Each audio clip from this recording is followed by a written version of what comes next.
Beleza, estamos aí de novo nessa parada aqui. E aí você vê um mapa aqui bem esquisitinho, né? Bem mal pintado, né, Manolo? Mas é o seguinte, filho, o que vale é a intenção.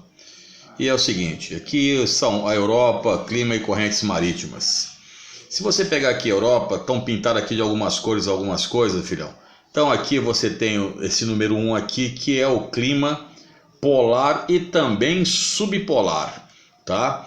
Nesta região, geralmente nós encontramos, primeiro, o fator que influencia esse clima é a latitude, tá? E nós encontramos dentro desse tipo climático a vegetação de tundra, formada por musgos e líquens, tá ok?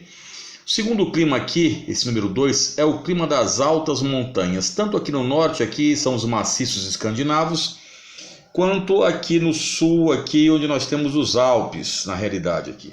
Então essas duas áreas, você encontra a vegetação de orófilas, vegetação de altitude, tá? E o fator determinante desse tipo climático é a altitude. Quanto mais elevado for o local, mais frio ele será.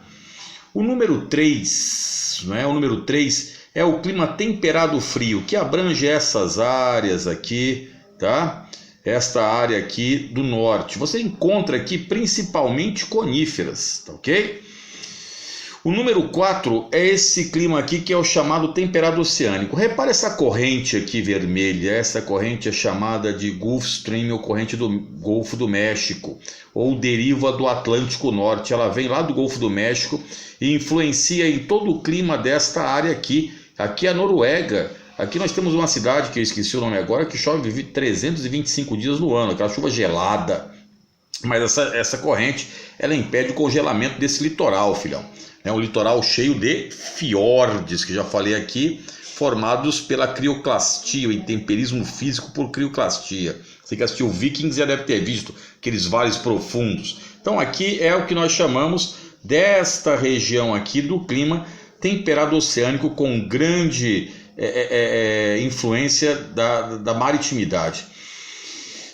O quinto tipo climático que nós estamos aqui nesse amarelão de Goiás aqui é o temperado continental, onde você tem grandes amplitudes térmicas nesse clima. Você pode encontrar floresta temperada, você pode encontrar pradarias, aqui na Ucrânia principalmente, o solo riquíssimo Chernozem, um solo de terras negras. Então você encontra aqui grandes amplitudes térmicas. Por exemplo, na República Tcheca já foi constatado em verões ali, lógico, são temperaturas, como é que eu digo, que não são comuns, mas 40 graus acima de zero e 40 quase abaixo de zero. Raríssimo de acontecer, mas tem uma amplitude térmica muito grande devido ao efeito da continentalidade, não é? O sexto clima é o semiárido, já está aqui próximo aqui já à Ásia Central. Aqui você tem estepes, tá? Estepes e xerófitas. Qual é a diferença de estepe e pradaria? Estepes são gramíneas adaptadas a um tipo climático mais seco. Por isso que muitas vezes a caatinga brasileira leva o nome de estepes brasileiras, tá? E a pradaria é um clima com um pouco mais de chuvas, por isso que os pampas são chamadas de pradarias brasileiras. O número 7 é o Mediterrâneo. Olha aqui o Mediterrâneo. Toda esta área aqui abrangida pelo mar Mediterrâneo. Verões quentes e secos, invernos amenos e com poucas chuvas. Geralmente chove menos que na Caatinga. Você deve ter ouvido falar agora está ficando sucesso a tal de nuvem Godzilla. Na realidade você tem ventos que sopram aqui do Saara e vão aqui e levam poeira aqui do Saara, sedimentos do Saara aqui para a Itália, por exemplo, para a Grécia e tal. E essa nuvem Godzilla que você está vendo tanto aqui são fenômenos naturais que vêm do Saara e derivam aqui para o oeste, para a América, tá? Então, como agora não tem mesmo notícia no mundo, eles vão colocar qualquer coisa para você achar que nunca teve esse fator no mundo, tá? Cuidado com essas coisas aí, você sai falando, nuvem Godzilla, pelo amor de Deus, pois isso é um fenômeno natural, porra. E outra coisa, filhão, é o seguinte, aqui são climogramas, cara. Climogramas, olha bem, os climogramas da Europa, aqui ó, Murmansk, só para quem quer saber, ó, vamos lá. Olha aqui Murmansk aqui, olha Murmansk, cadê? Aqui Murmansk, tá? Clima polar e subpolar. Então, olha aqui como é que é o climograma. Essas barras em azul são as chuvas. As linhas são a temperatura. Olha, por que a temperatura, professor, ela está mais elevada nos meses de maio, junho, julho, por exemplo, e agosto? Simples, filhão.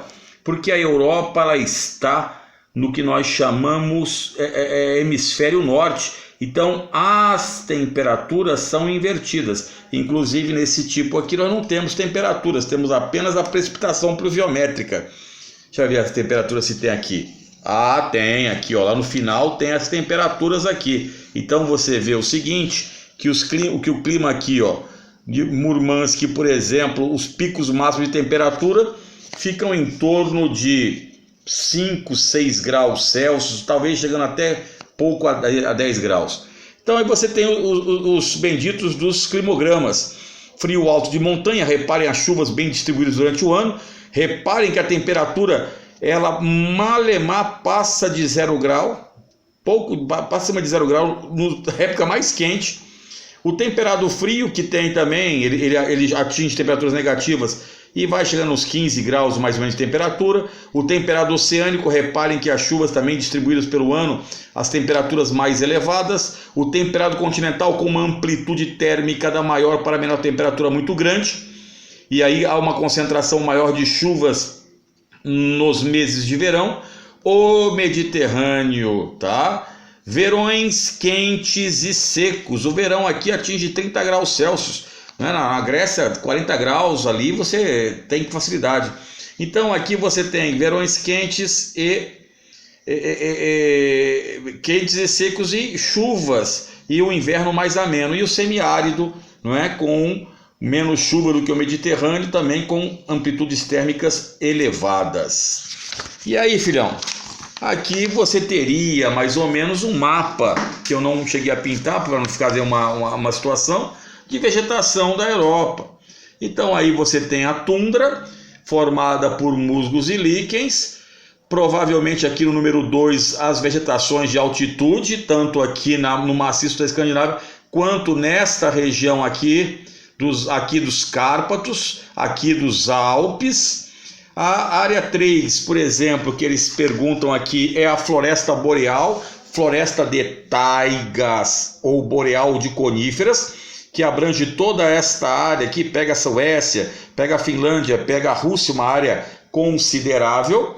A área 4, a floresta temperada, você que gosta de assistir filme de Harry Potter, é uma floresta, ela é aberta, muito parecida, de certa forma, às coníferas brasileiras, que também são exemplo de coníferas, mas elas são abertas, essas florestas, né, chamadas de caducifólicas na Europa, bem devastadas pelo homem. Ela tem uma grande área original que foi devastada pela agricultura e a ocupação por cidades. A área 5, as pradarias. Olha aqui, ó, as pradarias, pegando aqui principalmente na região da Ucrânia, aqui, solo negro, Chernozem, tal. A área 6, a vegetação de steppes, uma vegetação mais ligada a um clima seco, né? Outra aqui, a área 2, novamente aqui o Cáucaso, né, de altitude, antes que esqueçamos. E a área 7, vegetação mediterrânea, formada por maquis e garrigues, que são um tipo de vegetação arbustiva, né, também muito degradada, graças à ocupação antrópica. Então, o clima e vegetação da Europa, filhão, tranquilo e fácil. Isso aí é para você ir na galera e arrebentar a boca do balão. Cola conosco, tamo junto, Jaelvis e Jaelvis de novo.